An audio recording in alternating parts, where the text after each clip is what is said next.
So, till next time, I'm the SuperAnimeGirl, and I'll see you in my worst of 2015 list. Till then, I gotta lie down for a little bit. Oh, man, I tell you, I am so glad to be home and out of the hospital. I even found my glasses. That's awesome! What was I supposed to do again? Oh, yeah. Okay, same rules as the best of 2015 list, and the slight variation of, these are the animes that I thought sucked this year. You may think otherwise, but everyone's entitled to their own dumbass opinion. So, without further ado, this is my top 5 worst list of 2015. Number 5.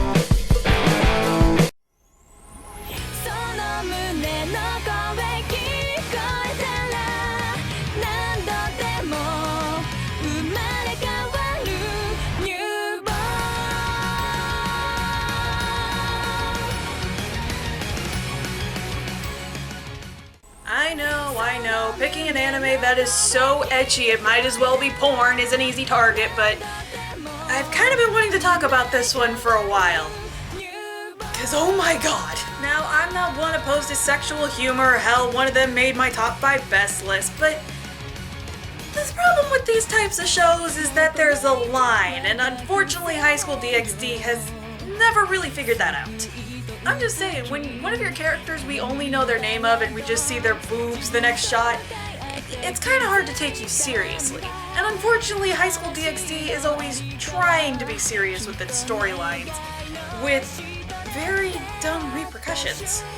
And I'm not gonna lie, with the amount of boobs and naked ladies and the fact that the character clearly wants to have sex with all of them, why didn't you just make this a hentai title? It makes so much sense to make it porn. That way I wouldn't have to dignify watching it. And what really baffles me about this is that this is a continued season. This isn't the beginning of something if you've never heard of High School DxD. No, this is like the 3rd season, I think, of this show. And I'm just wondering, why? I mean, I know it's fans, I know it's viewers, I know they're not watching it for the plot, but really? Is this what...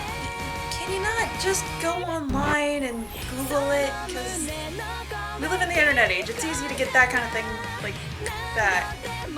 High School DxD. Just look up porn on Google. It is so easy to do. Number 4.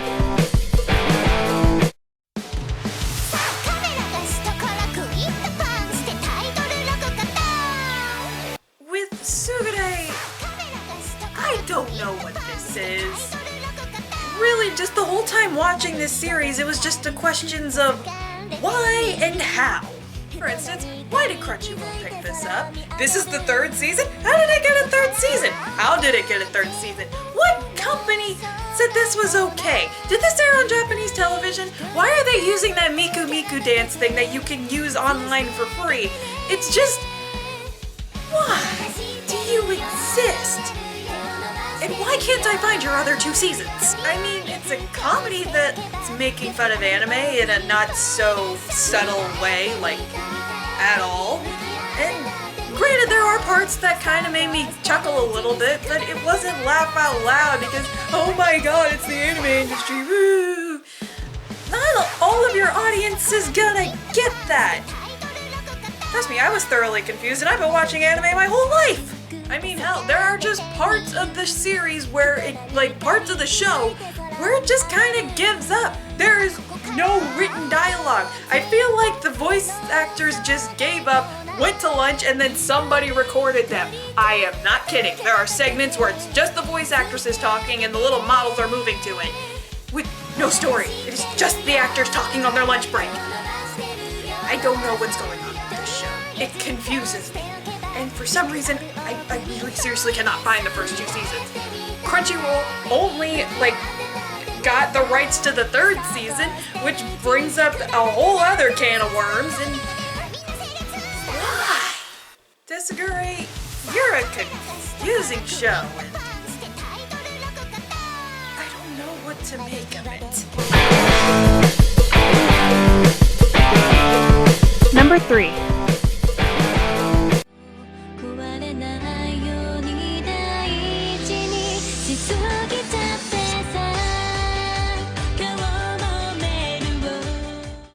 What did I say last year, Nisekoi?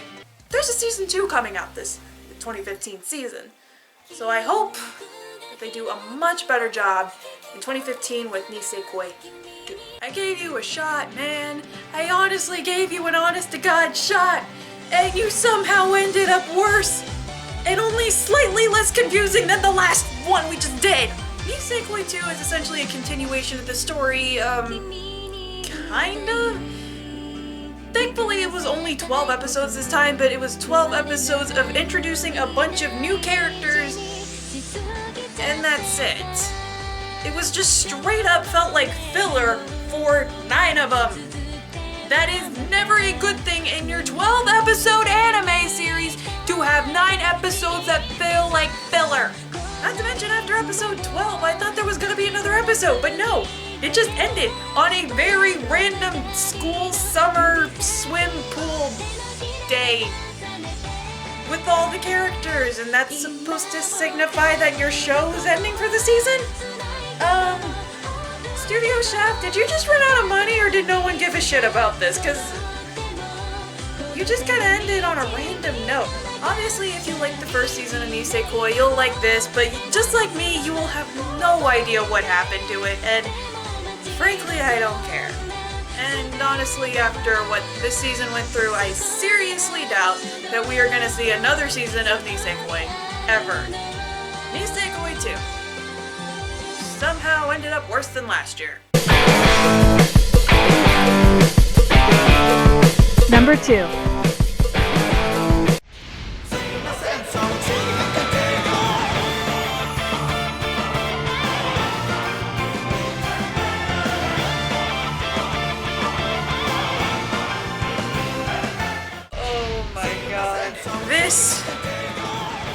This just hurts. In 2015, the Attack on Titan license just took a beating with shit subpar 3DS games. So overall, you gave this game a 4.9.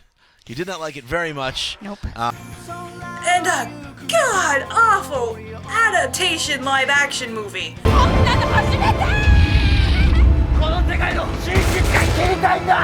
And now, this?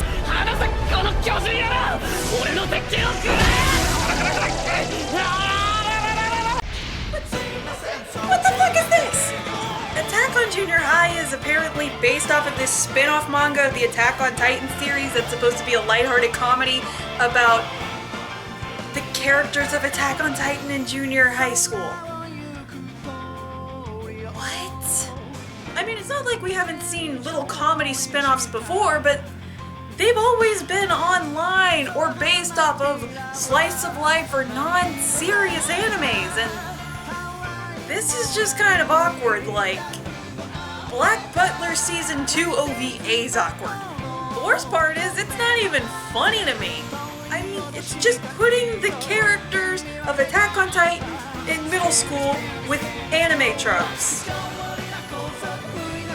Comedy? I mean, it's there, and if you laugh, you laugh, but I didn't think it was funny. It was actually kind of boring, and somehow made the characters even more of a caricature of themselves, making them even more stupid, making them even more selfish. Levi's not even cute in this. How do you fuck up Captain Levi? How? Honestly, just being a fan of the Attack on Titan license, this really hurt. Instead of getting that second season that has been rumored since 2013 and seeing a clip of this show made everybody excited. Instead of getting the season 2 or waiting for that season 2, we get this. A shitty spin-off comedy about the characters in middle school. Yay!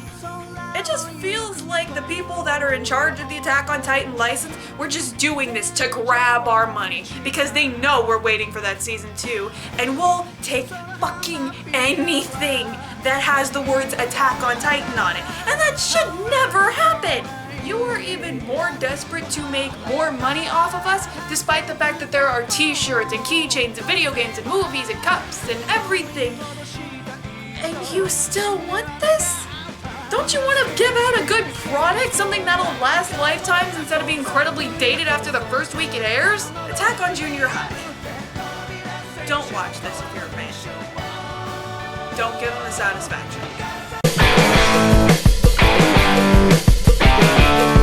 Number 1.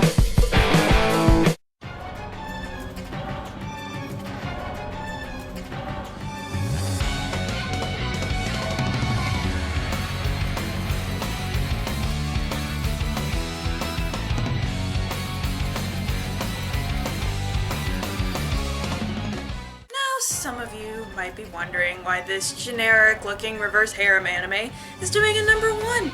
It seems completely harmless. Let me explain the first season of this show, if that's what you want to call it. The first season of Diabolical Lovers consisted of a group of vampire brothers taking in a girl, who is of course human, in at their home and using her for blood. That is it. And she's a big plot device or something, but the point is, in this anime, despite the fact that she says no countless times to their advances, they still take blood from her, call her names such as little bitch and livestock, and in the end, despite it all, having no connection to any of the male characters, decides to stay, even when given the chance to escape, and even having a weapon that could hurt them. Now, I'm not upset that they essentially rehashed this plot in the second season. Oh, no. My problem is with this show is that this sexist, misogynistic, rape overtone show even got a second season in the first place. I mean, who was even demanding this crap? This rape overtone show where the character is passive as all hell and the animation is bleh and ugh. I have gotten mad at animes for having shit acting or a subpar plot, but this I take extremely personally. Watching the first season, you feel no connection to any of these guys, which in a reverse harem is what you're supposed to feel. You're supposed to feel like you can sympathize with one of these guys. I can't sympathize with any of them in the first or second season. Our main character, Yui, is passive. She doesn't give any fight. She doesn't try to run away. And when she is even given the option of running away from these abusive, horrible people, she doesn't choose to run away. Instead, she stays. I don't understand why you would want to stay in something that is clearly abusive relationships. Go! Run! They are giving you the option to go. Fucking go! I am just appalled that someone even wrote this and said, oh, this isn't going to be detrimental to the main demographic of anime, which is young teenagers, and some of them happen to be young teenage girls, probably with low self-esteem, seeing this type of anime for the first time and thinking, oh, if I just act passive and not fight back at all, maybe I'll finally get his consent. Yeah, he beats me and calls me bitch and whore and slut, but at least he's cute.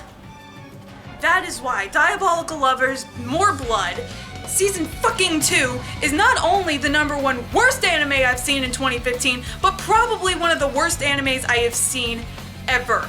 Not because it had shit art, because it was good. Not because the music was bad, because admittedly it had nice atmosphere. But it's the message that it sends.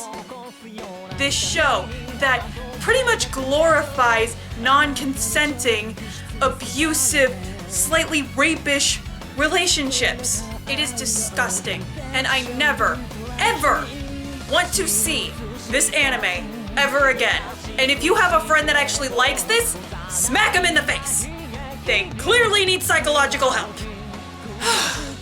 So, till next time, I'm the SuperAnimeGirl, and if I even hear the slightest inkling in 2016 that there's going to be a season 3 in any of the animes, I will fly to Japan, find the executive producer that greenlighted this, and fight you on the side of the street! Oh, and Happy New Year.